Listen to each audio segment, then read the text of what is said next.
할렐루야. 네, 찬양 감사합니다. 우리 교회를 부르심 받은 사람들이라고 하는데 우리 찬양 가사처럼 하나님 우리를 기억하시고 오늘도 불러주셔서 우리가 예배하는 줄로 믿습니다. 이 시간 함께 예배하는 성도들 주님의 이름으로 환영하고 축복합니다. 오늘 감사의 달 11월입니다. 첫 주일인데 감사의 지경을 넓히라 라는 제목으로 말씀을 전합니다.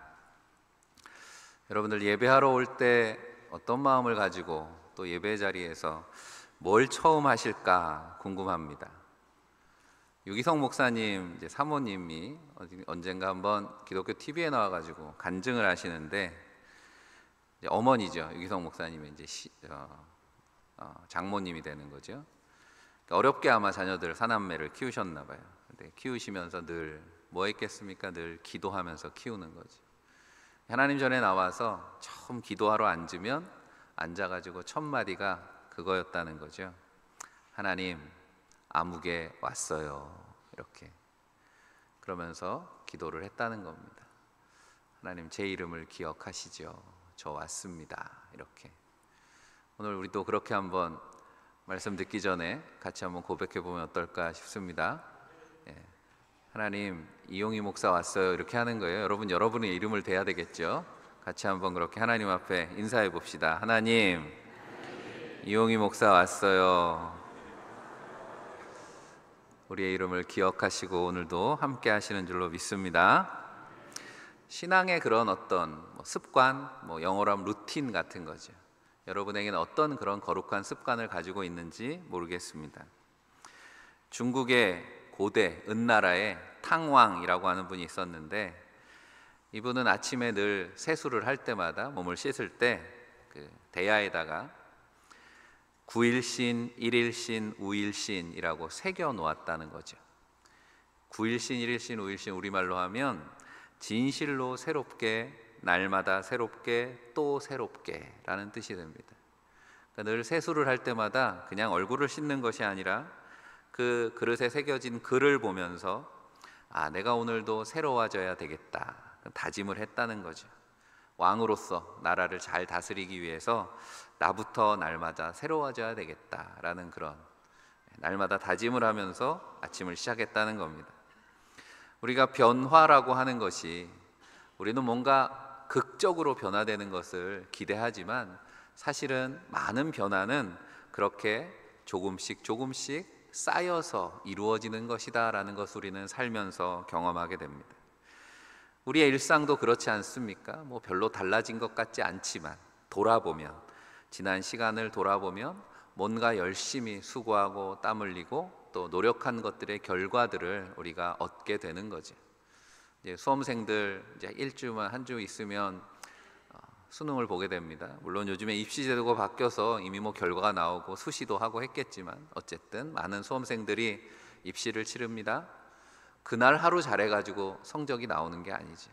그동안 열심히 노력하고 매일매일 쌓아온 것들을 가지고 결과를 얻게 되는 것입니다. 우리도 마찬가지 아닐까 생각합니다. 우리의 신앙도 날마다 조금씩 하나님의 은혜가 우리 가운데 쌓여서 우리를 이렇게 여기까지 인도해 주신 줄로 믿습니다. 오늘도 그런 은혜를 쌓는 귀한 시간 되시기를 간절히 바랍니다.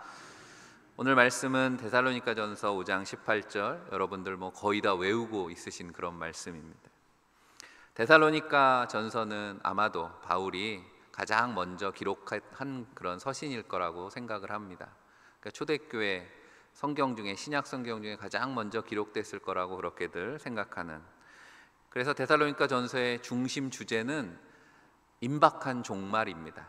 예수님께서 부활 승천하시면서 제자들을 향해서 너희가 이렇게 내가 올라가는 모습 그대로 볼 자들이 있다라는 말씀을 하신 것 때문에 초대교회 성도들은 주님이 곧 오실 거라고 다 기대를 했다는 거죠. 그래서 우리가 하나님 주님 오실 때까지, 마지막 때까지 어떻게 신앙생활을 잘해야 될 것인가, 그런 고민이 담겨 있는 그런 고백의 말씀이 데살로니가 전서라고 할 수 있는데, 그래서 데살로니가전서 우리 4장에 보면, 여러분 성경을 펴놓으셨다면 4장 1절에 어떻게 하면 하나님을 기쁘시게 할 것인가, 하나님을 기쁘시게 하는 삶에 대해서 이렇게 말씀하죠. 그러므로 형제들아, 우리가 끝으로 주 예수 안에서 너희에게 구하고 권면하노니 너희가 마땅히 어떻게 행하여 하나님을 기쁘시게 할 수 있는지를 우리에게 배웠으니 곧 너희가 행하는 바라 더욱 많이 힘쓰라. 이렇게 말씀하고 있습니다. 그러니까 바울이 데살로니가 교회, 또 바울이 복음을 전하는 곳마다 가서 주님 곧 오십니다. 그러니 우리가 어떻게 살아야 되겠습니까? 하나님을 기쁘시게 하는 삶을 살아야 되지 않겠습니까? 그렇게 제자들에게, 그리스도인들에게 가르쳤다는 거죠. 그러면서 하나님을 기쁘시게 하는 삶의 중심이 뭐냐? 4장 3절에 보면 하나님의 뜻은 이것이니 너희의 거룩함이라 말씀합니다. 성도, 거룩한 사람들이라는 뜻이잖아요. 그러니까 여러분, 하나님이 기뻐하시는 교회답게, 성도답게 삽시다, 이렇게 권면하고 있는 거죠. 그렇게 하나님의 뜻이라고 하는 말씀으로 시작된 내용이 쭉 이어져서 오늘 본문에까지 이르게 되는데, 오늘 본문에 다시 한번 하나님의 뜻이 또 강조되고 있습니다. 범사에 감사하라, 이는 그리스도 예수 안에서 너희를 향하신 하나님의 뜻이니라. 아멘. 하나님이 기뻐하시는 건 여러분이 성도답게, 그리스도인답게 사는 겁니다. 그게 바로 성도의 거룩함이라고 하는 것이고, 그러면 우리가 성도답게 거룩하게 산다는 건 뭡니까? 바로 날마다 하나님 앞에 감사하는 것입니다 라고 고백하는 거죠. 범사에 감사하라, 이 말씀 우리가 16절부터 이어지는 말씀을 늘 묶어서 읽죠. 항상 기뻐하라, 쉬지 말고 기도하라, 범사에 감사하라. 이것이 그리스도 예수 안에서 너희를 향하신 하나님의 뜻이니라. 항상, 쉬지 말고, 범사에, 반복해서 나오는 표현들 속에 기쁨도 기도도 감사도 다 연결되어 있다라고 하는 것을 우리가 확인하게 됩니다. 빌립보서 4장 6절, 이것도 우리가 좋아하는 말씀이잖아요. 오직 모든 일에 기도와 간구로 너희 구할 것을 감사함으로 하나님께 아뢰라. 그러니까 기도는 감사라고 하는 것을 반복해서 말씀해주고 있는 거죠. 우리가 말씀을 한 걸음 더 깊이 이해하는 방법은 그저 읽는 것으로 그치는 것이 아니라 이 말씀을 나에게 다시 한번 질문해 보는 겁니다. 그러니까 하나님의 말씀은 때로는 우리에게 질문이 되는 거죠. 말씀이 나에게 질문합니다. 오늘 말씀을 질문으로 바꾸면 뭐가 되겠습니까? 나는 범사에 감사하는가? 라고 하는 거죠. 쉽게 말해서 범사라는 말은 모든 일 아닙니까? 나는 모든 일에 감사하는가? 한번 여러분의 삶을, 지난 한 주든 아니면 지금 올해 한 해든 아니면 지금까지의 나의 인생을 돌아볼 때 한번 이 질문에 대답해 보시기 바랍니다. 모든 일에 감사하셨습니까? 아멘 하시는 분들이 많이 있네요. 감사합니다. 일부 예배 때는 이영목 장로님만 크게 아멘 하셨거든요. 이 질문에 아멘 할 수 있다라고 하는 게 얼마나 대단한 것입니까? 난 모든 일에 감사합니다. 왜냐하면 우리가 감사한다라고 할 때 흔히 우리는 감사를 어떤 감정적인 반응으로 생각합니다. 그러면 절대로 모든 일에 감사할 수가 없죠. 왜 그렇습니까? 우리 앞에 어떤 일이 벌어졌을 때, 어떤 일이 딱 벌어지면 벌써 여러분들 반응이 나옵니다. 그걸 말로 하든 안 하든 내가 어떻게 반응하는지는 내가 안다는 거죠. 무슨 말입니까? 이 일이 나한테 좋은 일인지 안 좋은 일인지 내가 이미 반응한다는 거예요. 안다라고 하는 겁니다. 그러니까 극단적으로 얘기하면 이 일이 슬픈 일인지 기쁜 일인지 내가 안다는 거죠. 물론 여러분들 중에는 표정으로는 알 수 없는 분들이 있습니다. 저도 눈은 잘 안 좋지만 그래도 표정은 대충 보이는데 지금 이분들이 말씀의 은혜를 받고 있는 건지 아닌지 딴 생각을 하고 있는지 표정을 봐서는 잘 모르는 분들이 있다는 거죠. 포커페이스라 그러죠. 그런 분들이 있지만 대부분은 어떻습니까? 다 표정에 나타나고 몸이 반응하게 되는 겁니다. 우리가 성경에서 가장 불행한 사람, 불행한 예를 들라고 하면 욥을 떠올리게 되죠. 그러니까 욥기에 처음에 보면 평생 사람이 겪을 수 있는 그런 불행을 한 번에 다 겪는 그런 이야기잖아요. 욥의 삶에 불행이 폭풍처럼 한꺼번에 밀려왔습니다. 자녀를 다 잃어버리고 재산도 다 잃어버리고 몸에 질병까지 얻게 되었습니다. 그런 불행이 만약 우리에게 닥친다면 어떻게 반응할까요? 하나님 감사합니다 할 수 있는 인생이 얼마나 될까요? 우리가 지난 수년 동안 코로나를 겪기도 하고 아니면 많은 전쟁들 통해서 경제에 악영향을 미치는 그런 일들이 벌어졌을 때 여러분 한번 돌아보십시오. 그때 어떻게 하셨습니까? 아이고 하나님 감사합니다 그러셨습니까? 이렇게 감사를 그저 어떤 감정의 반응이라고 생각한다면 우리는 결코 감사하며 살 수 없습니다. 그래서 범사에 감사하라 라고 하는 말씀의 의미를 우리가 이해하고 범사에 감사하기 위해서는 반드시 전제가 되는 어떤 과정이 있습니다. 그것은 바로 우리가 그렇게 벌어지는 일들 어떻게 바라볼 것이냐라고 하는 데 달려 있다라고 하는 거죠. 관점의 변화라고도 할 수 있겠고 사고의 전환이라고도 할 수 있겠습니다. 한마디로 말하면 우리가 믿음으로 바라보아야 감사할 수 있습니다. 그러니까 세상의 관점, 죄인의 관점으로는 범사에 감사할 수 없습니다. 왜냐하면 세상은, 죄인은 특징이 뭐냐면 내가 주인이기 때문에 그렇습니다. 예전에 우리 CCC 같은 선교단체에서 전도의 도구로 많이 사용했던 사형리라고 하는 책에 보면 죄인의 특징을 딱 그렇게 그려 놓았습니다. 내가 내 마음에, 내 삶의 중심에 앉아 있다라고 하는 거죠. 죄인의 마음이 있는데 그 중심에 내가 자리하고 있습니다. 그런데 우리가 믿음을 갖는다라고 하는 건, 그리스도인이 되고 예수를 구주로 고백한다라고 하는 건 그 고백에 있는 표현처럼 구원받은 백성이 된다는 건 바로 그 중심에 내가 아니라 주님이, 예수 그리스도가 주인이 되는 겁니다. 그래서 우리가 주님이라고, 주인이라고 부르는 것. 내 삶의 주권이 그리스도에게 있습니다. 구원받았다는 건 믿음으로 죄사함을 받고 죽음의 심판에서 영생을 얻어서 천국 백성이 되는 것입니다. 그래서 구원받은 성도의 삶은 이미 하나님의 통치 안에 거하게 되는 거죠. 하나님 나라 백성이 되었다 말하는 겁니다. 그래서 하나님을 믿으면 우리의 삶이 하나님의 주권, 통치 안에 있는 삶이 되었기 때문에 우리의 삶이 변화되었다 이야기하는 거죠. 그러므로 당연히 우리가 믿음으로 구원받은 이상 가장 먼저 감사해야 되는 것, 바로 구원이라고 하는 거죠. 그래서 첫 번째, 우리가 우리의 믿음의 감사의 지경이 확장되기 위해서는 날마다 구원을 감사하시기를 바랍니다. 우리의 삶의 감사의 지경을 확장하기 위해서 첫 번째, 구원이 기초가 되어야 된다라고 하는 겁니다. 모든 감사의 기초가 구원이 될 때 우리는 범사에 감사할 수 있습니다. 신앙을 박해하던 시기를 살았던 초대교회 성도들에게 전해지는 말씀, 오늘 데살로니가 전서도 그런 시대에 기록된 말씀이잖아요. 그런데 예수 그리스도 안에서 보여주신 구원의 소망에 대해서 히브리서 6장 19절은 이렇게 말씀합니다. 같이 한번 읽어보겠습니다.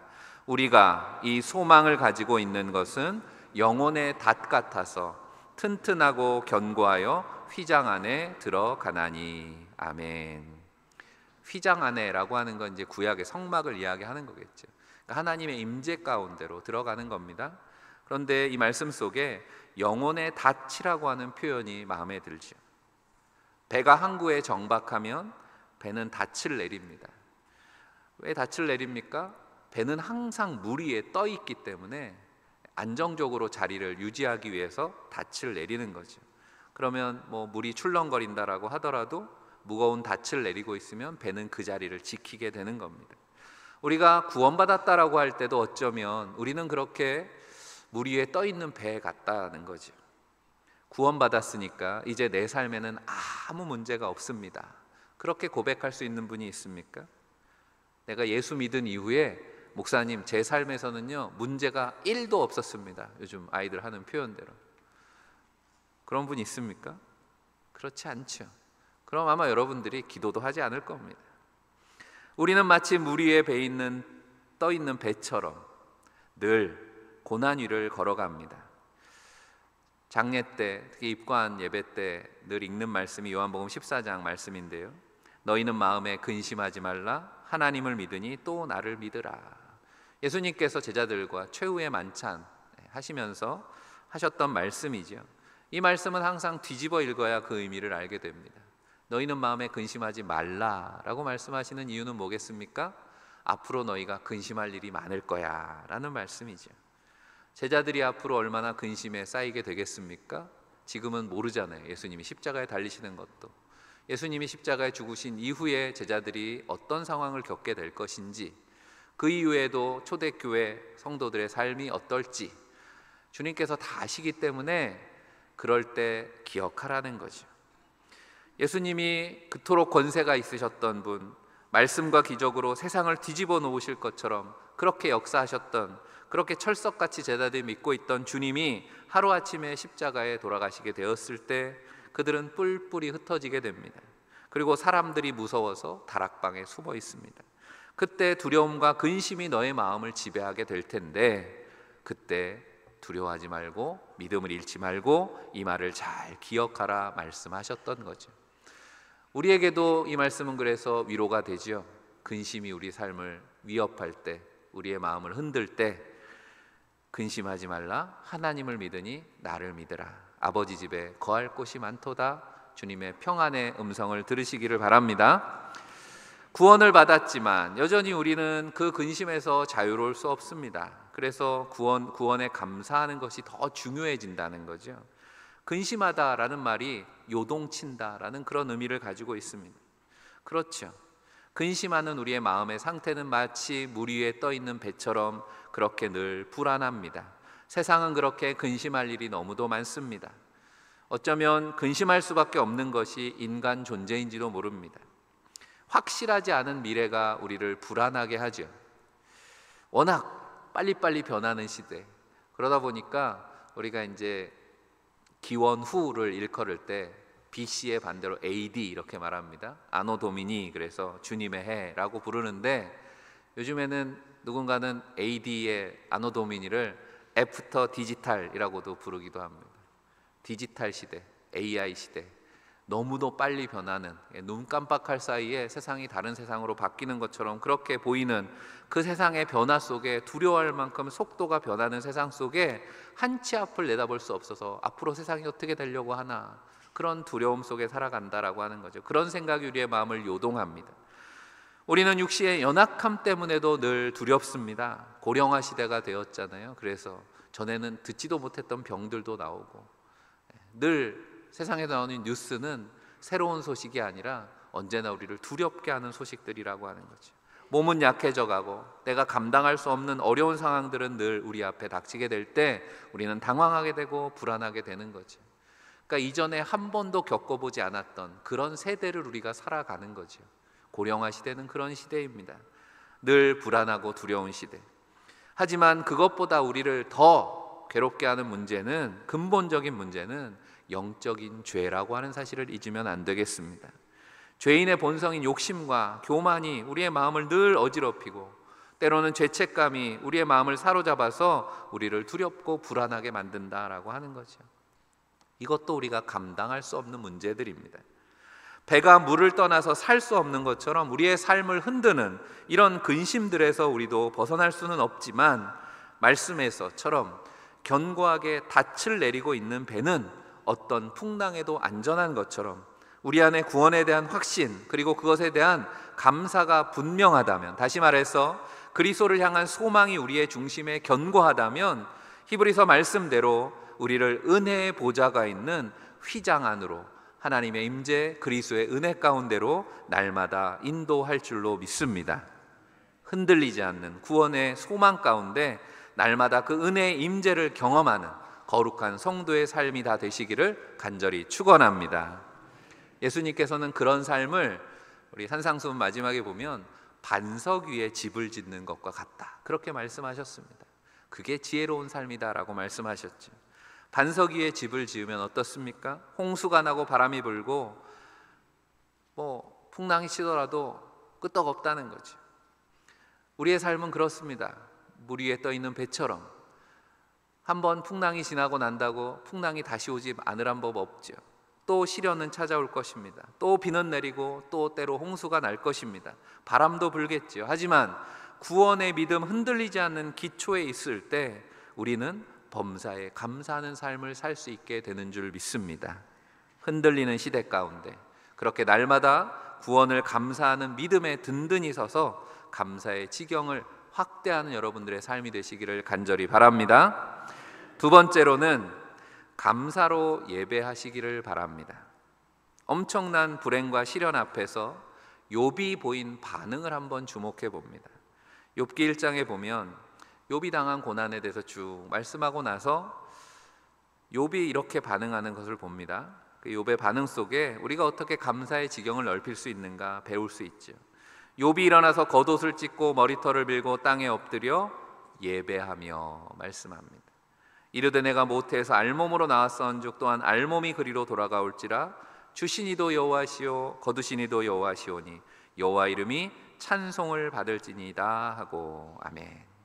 우리가 주목해 보게 되는 표현은 욥이 엎드려 예배했다라는 말씀과 여호와 이름을 찬송했다라는 말입니다. 예배했다, 찬송했다라는 건 사실은 같은 말이죠. 주시니도 거두시니도 하나님이시다라고 하는 하나님의 주권에 대한 믿음의 고백, 우리가 앞서 살핀 것처럼 믿음의 반석 위에 서 있기 때문에 가능한 고백이죠.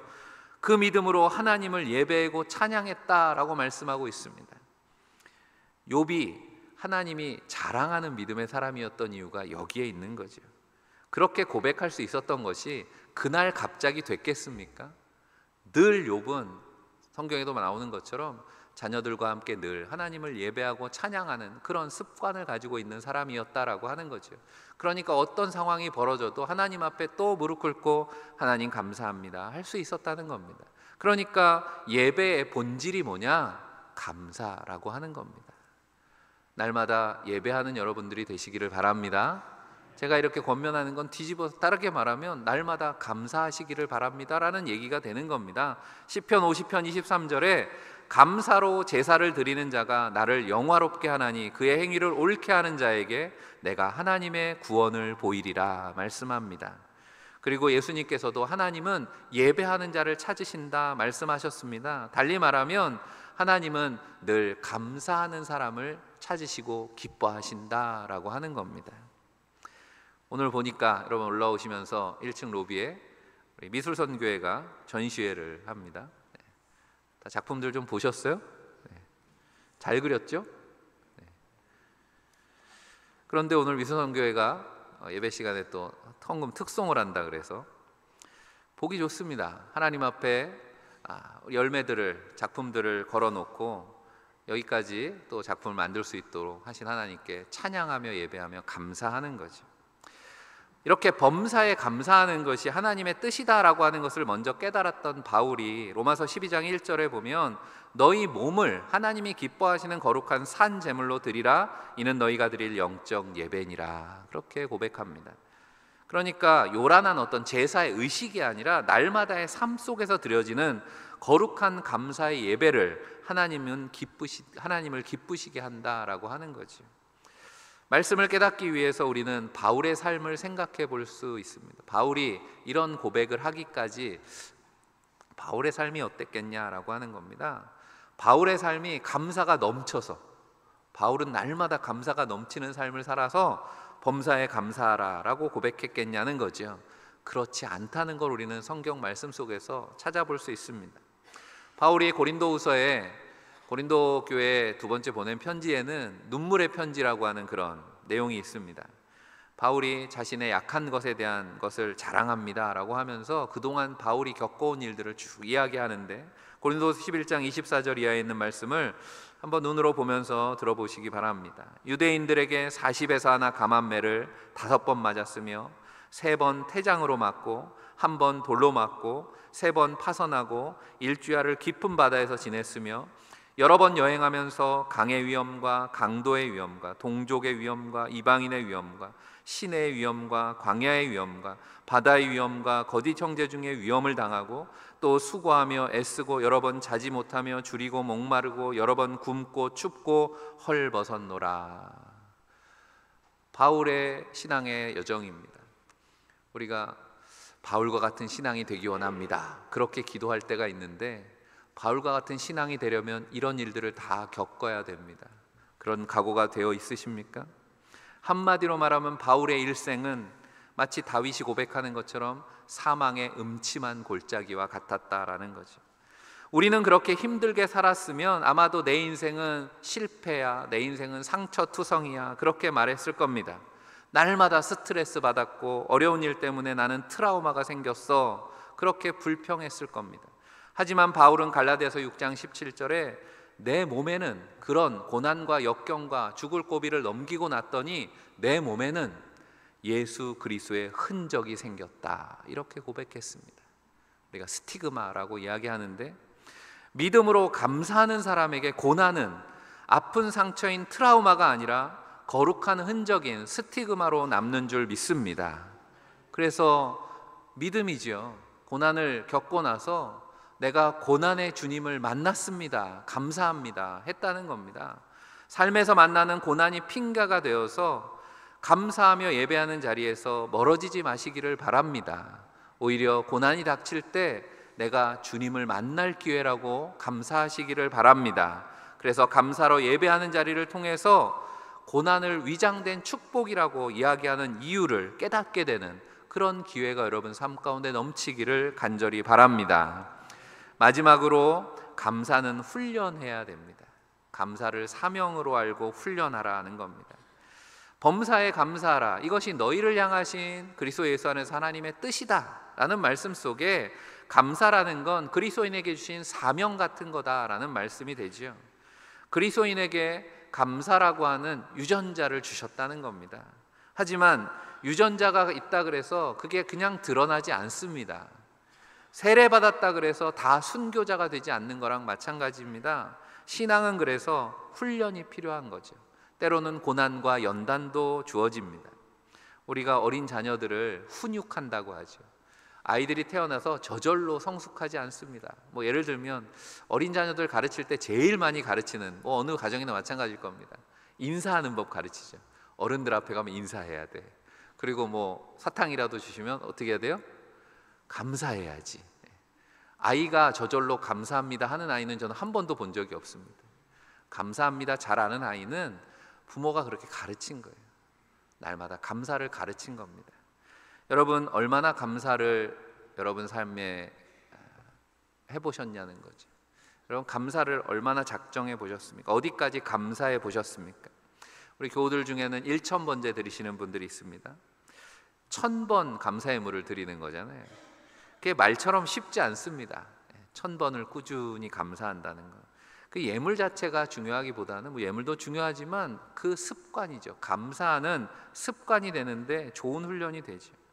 감사가 일상이 되기 위해서는 감사의 장애물을 극복하는 훈련도 중요합니다. 감사의 가장 큰 장애물이 뭘까요? 감사의 반대죠. 불평하는 겁니다. 불평이 있으면 감사할 수 없죠. 그리스의 철학자인 소포클레스는 인생을 이렇게 설명했습니다. 사람은 울면서 태어나서 불평하면서 살다가 실망하면서 죽는다. 그럴듯하죠. 울면서 태어납니다.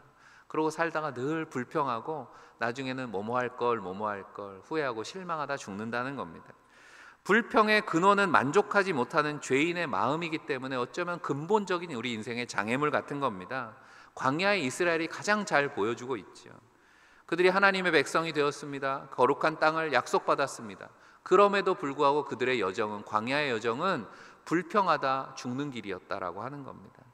불평이 얼마나 심각한 결과를 가져오는가라고 하는 걸 단적으로 보여주는 교훈이고, 우리가 감사한다라고 하는 것이 그저 좋은 습관이 아니라 우리가 목숨 걸고 익혀야 되는 습관이다라는 사실을 깨닫게 해주는 말씀입니다. 오프라 윈프리라고 하는 미국의 유명한 토크쇼 진행자가 있죠. 오프라 윈프리 쇼에 한번 소개되었던 이야기인데, 불평 제로 프로젝트라고 하는 게 있습니다. 미국의 캔자스에 있는 작은 교회에서 시작된 운동인데 전 세계에 영향을 미치고 우리나라에도 들어와서 교회 학교나 이런 데서 청소년부 이런 데서 많이 하는 걸 보았습니다. 이 교회 윌 보엠 목사님이 하루는 이제 보라색 고무 밴드를 만들어 가지고 이렇게 밴드를 차는 거죠. 그리고 그걸 교인들한테 나누어 줍니다. 그래서 고무 밴드를 끼우고 있다가 내가 불평하는 일이 생기면 고무 밴드를 반대쪽 손에다 끼우는 거예요. 이제 단순하죠. 고무 밴드를 이쪽에 꼈다 이쪽에 꼈다 하는 겁니다. 그러니까 날마다 불평하면 어떻게 해야 돼요? 고무 밴드를 바로 끼워야 되는 거예요. 뭐 하라는 거예요? 내가 불평하고 있는 거를 의식하라는 거죠. 그리고 고무 밴드를 갈아 끼지 않도록 노력하라라고 하는 겁니다. 별것 아닌 것 같지만 이 운동에 참여했던 사람들이 입에서 불평하는 습관이 줄어들고 의식하게 되니까 대신에 감사하게 되더라라고 하는 겁니다. 감사의 습관이 불평을 이겼다는 거죠. 그리고 감사의 지경이 넓어지게 되더라라는 이야기입니다. 불평하는 자녀들을 가르치려고 들기보다는 먼저 내가 평소에 얼마나 감사하고 있는가 돌아보시기를 바랍니다. 그러니까 자녀들이 불평하는 것이 자녀의 문제라고 생각하지 마시고, 자녀들은 언제나 부모를 보고 배우잖아요. 내가 얼마나 불평하라고 있었는가 반성해야 된다라고 하는 거죠. 감사하는 부모가 있는 가정에 감사의 지경이 넓어질 줄로 믿습니다. 앞서 말씀드린 것처럼 감사는 예배이고 기도라고 하는 거죠. 그러니까 감사한다라고 하는 건 내가 기도한다는 것입니다. 내가 언제부턴가 감사가 줄어들었다면 내 기도 생활, 예배 생활을 점검해 보면 맞습니다. 기도가 멈추면 감사도 멈춥니다. 그렇죠. 여러분들이 기도하는 자리에 나와서 우리가 앞서 하나님, 이용희 목사 왔어요 한 다음에 뭐 합니까? 하나님 감사합니다, 이러고 기도를 시작하게 된다는 거죠. 그러니까 기도의 수가, 기도의 시간이 줄어들수록 여러분 삶에 감사의 횟수와 감사의 시간이 줄어들 수밖에 없다는 것을 잊지 마시기를 바랍니다. 그러면 내 일상에 감사가 사라진다라는 말은 내 삶에 기도의 능력도 사라진다라는 말이 되기 때문에 얼마나 중요한 일입니까? 우리가 추수감사절이 11월 셋째 주에 있지요. 그런데 오늘 첫 주일에 감사에 대한 말씀을 나누는 이유는 여러분들이 그저 예물을 준비하는 것에 마음을 쓰기보다 여러분 삶에 내가 감사로 절기를 준비하는 그런 시간이 되시라고 말씀을 드리는 겁니다. 지금까지 지내온 것, 주의 크신 은혜라 찬양하는 것도 좋지만 내가 하나님 앞에 더 많은 감사를 쌓아서 하나님 앞에 참된 감사를 드리겠다라는 결단하는 시간이 되시기를 바랍니다. 구원을 날마다 감사하라 말씀드렸습니다. 구원의 확신과 소망은 흔들리지 않는 영혼의 닷과 같다 그랬습니다. 다음은 뭐였습니까? 예배에 힘쓰시기를 바랍니다. 형식적인 예배가 아니라 예배의 본질, 바로 매일의 삶 속에서 먼저 하나님 앞에 감사와 영광의 찬양을 돌리는 그런 예배가, 삶의 예배가, 감사가 회복되시기를 바랍니다. 무엇보다 고난 중에서 만나는 그리스도를 더 깊이 만나는 신앙이 되시기를 바랍니다. 그리스도인에게 감사는 사명입니다. 감사를 훈련하는 일에 최선을 다하시기를 바랍니다. 날마다 거울을 보면서 일일신, 우일신, 여러분도 거울에 감사를 새겨 놓으시든 아니면 불평 밴드를 차 보시든 감사 일기를 쓰시든 수단과 방법을 가리지 말고 감사하는 일에 힘쓰시기를 바랍니다. 우리의 마음과 생각을 지키시는 그리스도를 의지할 때 여러분의 삶에, 여러분 가정에, 또 사역에 감사의 열매가 풍성할 줄 믿습니다. 사랑하는 성도 여러분, 범사에 감사하는 것이 하나님이 기뻐하시는 거룩한 성도의 삶인 것을 다시 한번 기억하면서 날마다 우리의 삶에 감사의 지경이 확대되는 그런 한 달의 삶이 되시기를 주님의 이름으로 간절히 축원합니다. 기도하겠습니다. 사랑의 하나님 아버지, 감사합니다. 주님의 십자가 죽으심과 부활하심으로 우리를 구원하신 크신 은혜에 감사합니다. 고난과 문제 앞에 불평과 원망을 쌓기에 급했던 우리의 약함을 회개합니다. 감사가 우선이 되는 성도의 거룩한 일상이 회복될 수 있도록 도와주옵소서. 그래서 날마다 감사가 쌓이고 우리의 감사의 지경이 넓어지는 교회와 성도들의 삶이 되기를 원합니다. 감당할 수 없는 인생의 문제 앞에 슬퍼한 이들을 위로하시고 고난의 주님을 만나는 은총을 허락하셔서 아픈 상처가 거룩한 흔적이 되게 하여 주옵소서. 영원한 소망 되시는 우리 구주 예수 그리스도 이름 받들어 간절히 기도하옵나이다. 아멘.